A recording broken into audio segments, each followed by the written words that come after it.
Assalamu alaikum students. Today we discussed the average atomic mass. That what is average atomic mass? It's this topic is on book page number 19. That what is average atomic mass? So average atomic mass is the weighted average of the atomic masses of the naturally occurring isotopes of an element. ये किसी भी element के isotopes के masses का average है, यानी आप किसी एलिमेंट के आइसोटोप्स के मास का एवरेज निकालते हैं, ये उस एलिमेंट का एवरेज एटॉमिक मास कहलाता है। इसलिए किसी भी ऐसे टॉपिक को समझने के लिए आपको आइसोटोप्स का कंसेप्ट समझना है। आइसोटोप्स क्या है ये तो फिर हम चैप्टर 2 में डिटेल से पढ़ेंगे, लेकिन आपको सिर्फ पता होना चाहिए कि व्हाट आर आइसोटोप्स। देखो कार्बन आप ले लें, कार्बन तो कार्बन हमारे साथ एक कार्बन एलिमेंट के 3 किस्म के एटम है। एक ऐसा कार्बन भी है जिसके अंदर 6 प्रोटॉन 6 इलेक्ट्रॉन 6 न्यूट्रॉन, और फिर ऐसा कार्बन भी है जिसके अंदर 6 प्रोटॉन 6 इलेक्ट्रॉन और 7 न्यूट्रॉन, और ऐसा कार्बन भी है कि जिसके अंदर 6 प्रोटॉन 6 इलेक्ट्रॉन लेकिन 8 न्यूट्रॉन है। अगर आप एटॉमिक नंबर की डिफिनीशन को देखें तो उसके मुताबिक इस फर्स्ट वन का एटॉमिक नंबर 6 होगा क्योंकि इसके अंदर 6 प्रोटॉन है। इसका एटॉमिक नंबर 6 होगा क्योंकि इसके अंदर भी 6 प्रोटॉन है, और इसका एटॉमिक नंबर भी 6 होगा क्योंकि इसके अंदर भी 6 प्रोटॉन है। लेकिन मास नंबर जो कि प्रोटॉन और न्यूट्रॉन उनकी सम को कहते हैं, यानी the sum of the proton and neutron present in the nucleus of an atom is called its mass number. तो इसलिए अकॉर्डिंग टू द डिफिनीशन इसका जो मास नंबर होगा वो 6 और 6 12 होगा, इसका मास नंबर होगा 6 and 7 वो 13 होगा, और इसका मास नंबर 6 and 8 वो 14 होगा।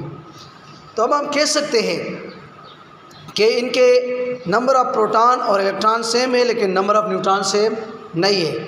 हम ये भी कह सकते हैं कि इनका एटॉमिक नंबर आपस में सेम है लेकिन मास नंबर सेम नहीं है। तो ये हम इससे 2 डिफिनीशन निकालते हैं आइसोटोप्स के।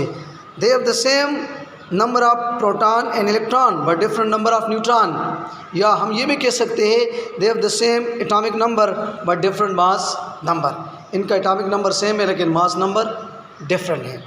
कहने का मतलब ये है कि एक एलिमेंट हमेशा जो है वो 2 या 2 से ज़्यादा जो इनके आइसोटोप्स होते हैं उनका एटॉमिक नंबर सेम होता है लेकिन उनका मास नंबर डिफरेंट होता है। इसलिए हम उनके इन डिफरेंट मासेस का एवरेज निकालेंगे और ये उस एलिमेंट का एवरेज एटॉमिक मास कहलाएगा। इसलिए आपके बुक में पेज नंबर 19 पर अगर इस टेबल को आप देखें तो उसमें आपको डिफरेंट एलिमेंट का एटॉमिक मासेस दिए गए हैं, और वो पॉइंट्स में है, यानी कि डेसिमल में है, होल नंबर में नहीं है।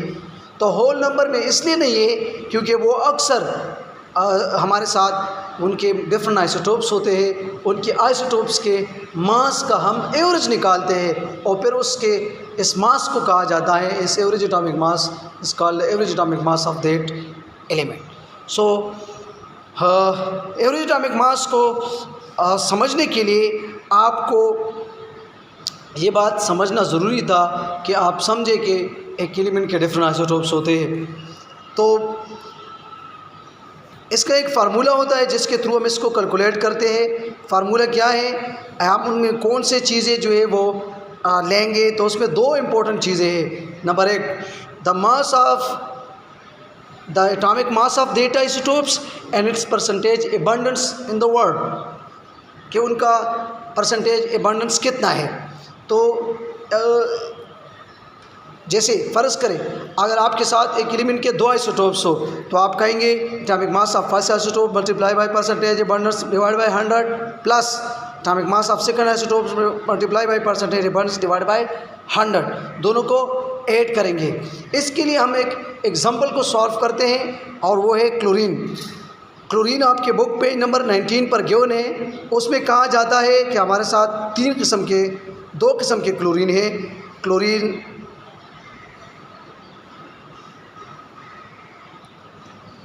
एक है क्लोरीन 35 और एक है chlorine 37। The percentage abundance of chlorine 35 is 75% and that of the chlorine 37 is 25%। जब आप स्टेटमेंट पढ़ते हैं किसी भी न्यूमेरिकल का, तो सबसे पहले आप डेटा निकालेंगे। जैसे इस क्वेश्चन में आप डेटा निकालते हैं, तो इसमें हमारे साथ एक क्लोरीन का जो फर्स्ट आइसोटोप है उसका मास है 35 mu, उसका परसेंटेज है 75। सेकंड आइसोटोप्स का मास है 37 mu और उसका परसेंटेज है 25।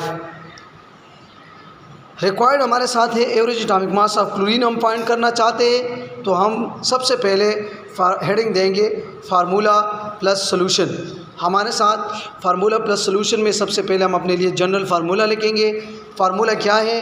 फार्मूला ये है कि average atomic mass of chlorine, atomic mass of first isotope of chlorine multiply by percentage abundance divide by 100, atomic mass of second isotopes of chlorine multiply by percentage abundance. Value को put करेंगे तो first one का मास 35 है, percentage 75 है, divide by 100, plus second one का मास 37 है, multiply by 25% divide by 100।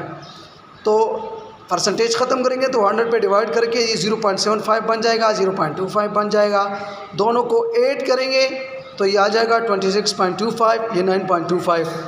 इन दोनों को प्लस करेंगे तो आर के साथ आएगा 35.50 mu।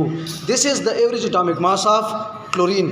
आखिर में जब आप न्यूमेरिकल को वाइंड अप करते हैं तो उसका एंडिंग ऐसा होना चाहिए कि आप कहेंगे कि hence average atomic mass of chlorine is 35.5 mu।